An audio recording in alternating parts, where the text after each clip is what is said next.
All right, get ready, because today we're diving into something that can truly make or break a deal. RFPs. Whether you're sending them out or responding to them, I think we can all agree. The RFP process can be a bit like navigating a minefield sometimes. Oh, absolutely. Yeah. And studies actually show that businesses lose millions every year just from miscommunication in the RFP process.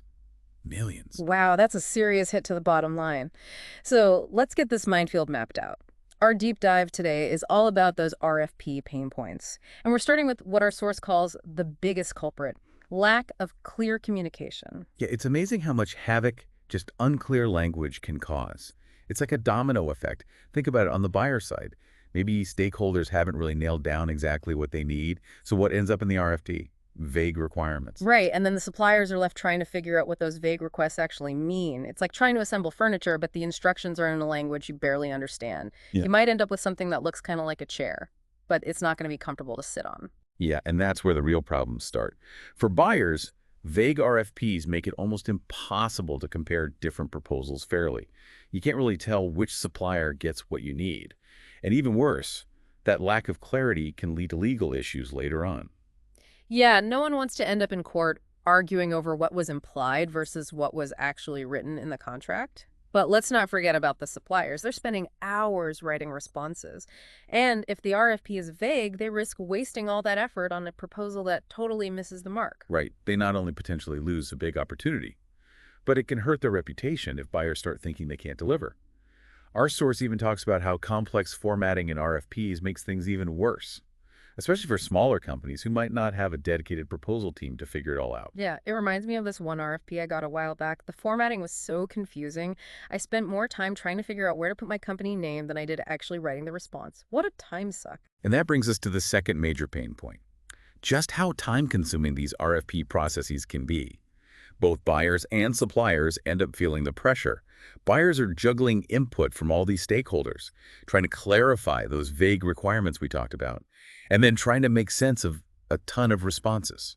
And for the suppliers, it's all about carefully deciphering these RFPs, researching solutions, and then writing a response that checks all the boxes. And let's be honest, sometimes that waiting period for feedback feels like forever. Oh, absolutely. But here's something I find interesting. Sometimes a more deliberate, even slower RFP process Hmm. can actually be the most efficient way to go in the long run. Okay, that sounds a little counterintuitive. How does that work? Well, think about it. If you rush the process and choose a supplier who isn't really the right fit, you're just setting yourself up for major headaches down the road. Costly rework, missed deadlines, bad relationships, all consequences of rushing into a decision. Taking the time to get it right the first time, even if it feels slow at first, can actually prevent a lot of problems later on. So it's like that saying, measure twice, cut once. It applies to RFPs too. But don't worry, we're not going to just leave you with these pain points. Our source has some really helpful tips to make the whole RFP process smoother and maybe even a little less painful. What's really great is that these tips show how both buyers and suppliers can work together to create a more collaborative and ultimately successful RFP experience. All right, let's start with some advice for the buyers. First and foremost, our source says, get really clear on what you need. Right, and that means bringing in all the key stakeholders early on, getting those detailed requirements figured out, making sure everyone's on the same page before you even start writing the RFP document. So instead of that confusing RFP I got with the crazy formatting, imagine if they had used a standardized template. I would have actually had time to write a great response. Exactly. A standardized format with clear, simple language. It's like a universal translator for RFPs. It makes everything so much easier for everyone. Plus, using a template helps make sure things are consistent, which makes it way easier to compare proposals when you're evaluating them. Our source also suggests scheduling Q&A sessions for suppliers. This not only saves buyers from answering the same question a million times, but it also makes sure everyone has the same information. Talk about leveling the playing field. It's about being transparent and fair in the process. And speaking of efficiency, let's not forget about automation.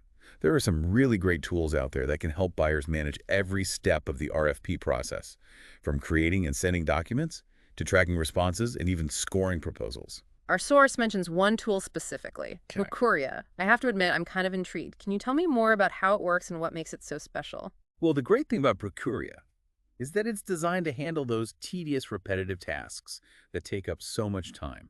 Things like sending out RFP notifications, managing those Q&A sessions we talked about, and even helping to organize all the responses you get from different suppliers. It's like having a virtual assistant just for RFPs. Okay, that sounds pretty amazing, especially for teams that are already super busy. I can definitely see how taking care of those tedious tasks could free up more time to focus on the important stuff, like actually evaluating the proposals and making those big decisions. So, buyers, you've got your homework, clear communication, efficient processes, and a healthy dose of automation. Now, let's switch gears and talk about how suppliers can improve their game in the RFP world. Our source really stresses how important proactive communication is for suppliers. Don't be afraid to reach out and clear up any confusion early on. It's way better to ask those questions up front than to send a proposal based on guesses that could be totally wrong. I can see how that would save everyone a lot of time and frustration in the end. It's like that saying, there's no such thing as a stupid question, especially when it comes to RFPs. Exactly. And when you're putting together your response, think about developing a reusable framework. It's basically a template that you can adapt for each RFP. This not only saves you time, but also makes sure your proposals are consistent, which makes you look a lot more professional. It's like having a secret weapon. You've got this pre-built framework ready to go, so you can just focus on tailoring it to each buyer's specific needs. And speaking of being strategic, our source also recommends highlighting the most important information in your response, especially when you're on a tight deadline. It's all about quality over quantity. You want to make sure you're showing how your solution addresses the buyer's biggest concerns. Sometimes you got to be ruthless and cut back on those less important details to make sure your key selling points really stand out. And once you send in that response, don't just sit around waiting for feedback. Strategic follow-up is key. Absolutely.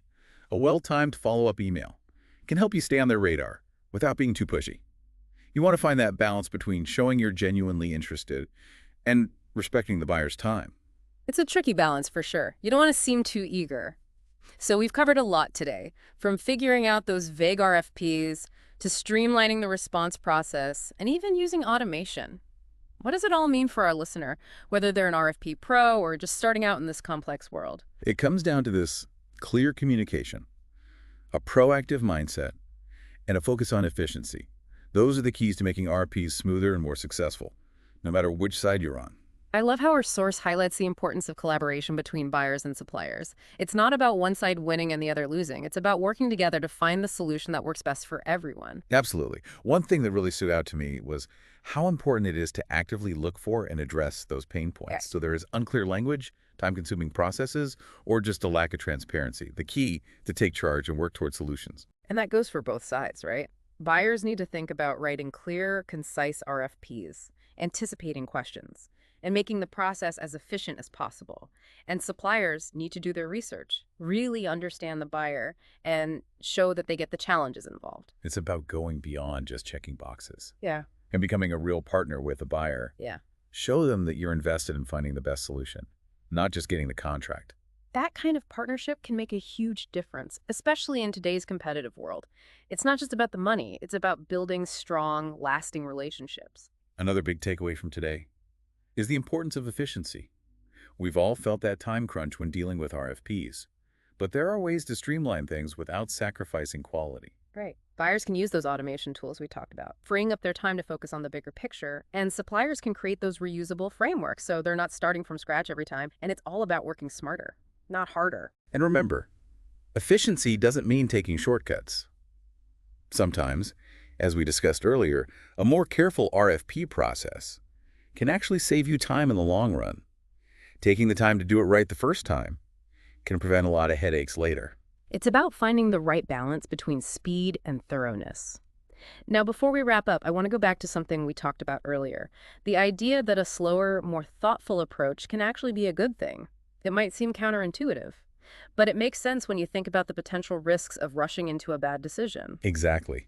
Signing a contract with the wrong supplier can be a huge mistake.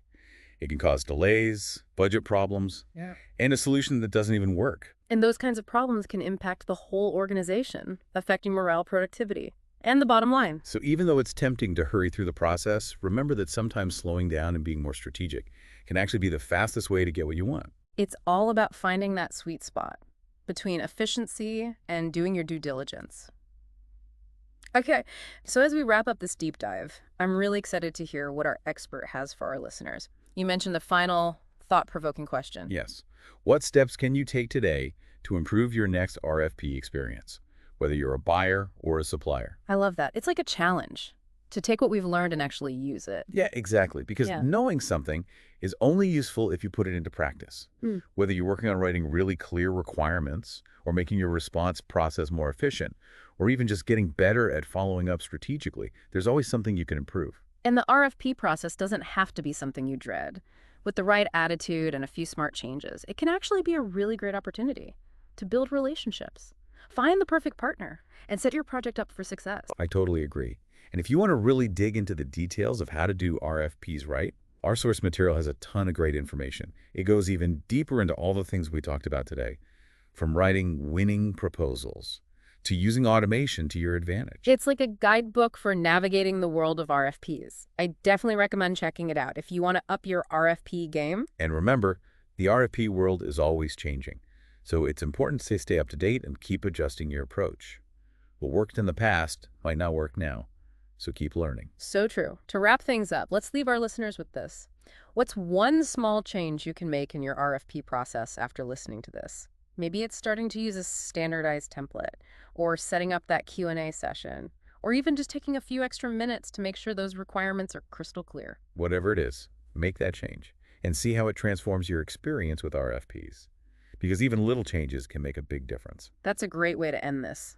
We hope this deep dive has given you the tools and the motivation to conquer those RFP challenges and find the perfect fit for your next project. And remember, at the end of the day, the RFP process is about working together and finding the best solution for everyone. So go into it ready to collaborate, communicate clearly, and keep getting better. Couldn't have said it better myself. Until next time, happy RFP!